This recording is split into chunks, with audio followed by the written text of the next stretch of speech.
கன்னியாகுமரி மாவட்டம் நாகர்கோவிலில் டேக்வாண்டோ போட்டிக்கு அழைத்துச் செல்லப்பட்ட இடத்தில் மாணவியிடம் பாலியல் சீண்டலில் ஈடுபட்டதாக பயிற்சியாளர் சர்ச்சையில் சிக்கியுள்ளார். வெளியே சொன்னால் உயிரோடு இருக்க மாட்டேன் என மாணவியின் தாய்க்கு தற்கொலை மிரட்டல் விடுத்த சம்பவத்தின் முழு பின்னணி என்ன?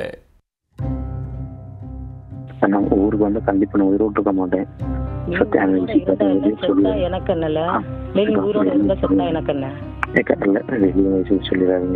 சொன்னா உனக்கு என்ன ஆகுன்றது தெரியுதுல்ல. இதெல்லாம் யோசனை பண்ணிதான்ல நீ நடத்துக்க. நீ எல்லாம் ஒரு வாத்தியாரா? சரி, நீ எல்லாம் ஒரு வாத்தியாரால?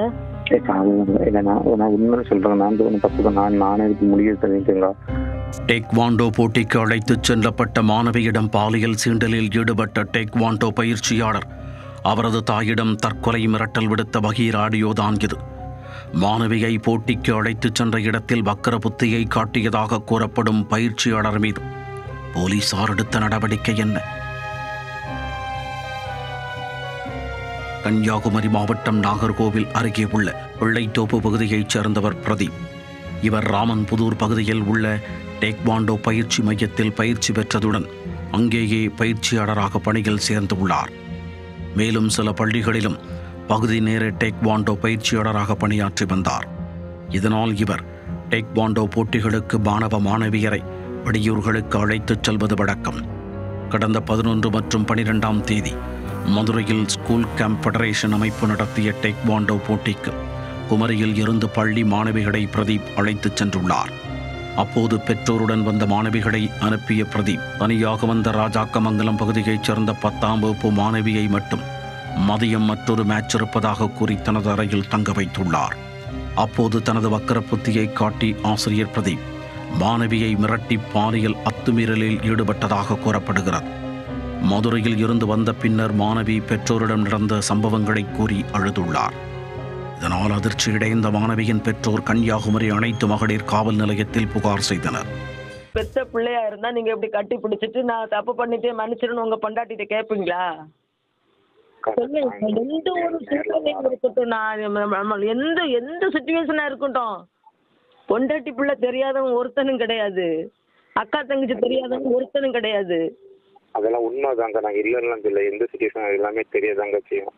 நீங்க இவ்வளவுதான் படிச்சு என்னத்துக்குன்னா எந்த இடத்துக்காவது பிள்ளை பொம்பளை பிள்ளைல தனியா விடுறதுக்குள்ள ஒரு சுதந்திரம் இருக்கா? எவ்வளவு பாதுகாப்பு காரியம் எவ்வளவு வந்தாலும் நீங்க செய்யற காரியங்களை செஞ்சுட்டு தானே இருக்கிய. ஊருக்கு வந்து கண்டிப்பா நான் உயிரோடு இருக்க மாட்டேங்க. ஆனா இந்த விஷயத்த மட்டும் யார்ட்டையும் வெளியே சொல்லிடாதீங்கக்கா. என்னல ஊருக்கு வந்து கண்டிப்பா நான் உயிரோடு இருக்க மாட்டேன். எனக்கு என்னல நீ உயிரோட இருந்தா சொன்னா எனக்கு என்ன? சொன்னா உனக்கு என்ன ஆகுன்றது தெரியுதுல்ல. இதெல்லாம் யோசனை பண்ணிதான்ல நீ நடத்துக்க. நீ எல்லாம் ஒரு வாத்தியாரா? சரி, நீ எல்லாம் ஒரு வாத்தியாரால? உண்மையை சொல்றேன். நான் தப்புக்கு நானே முடிவு தெரிவிக்கங்க.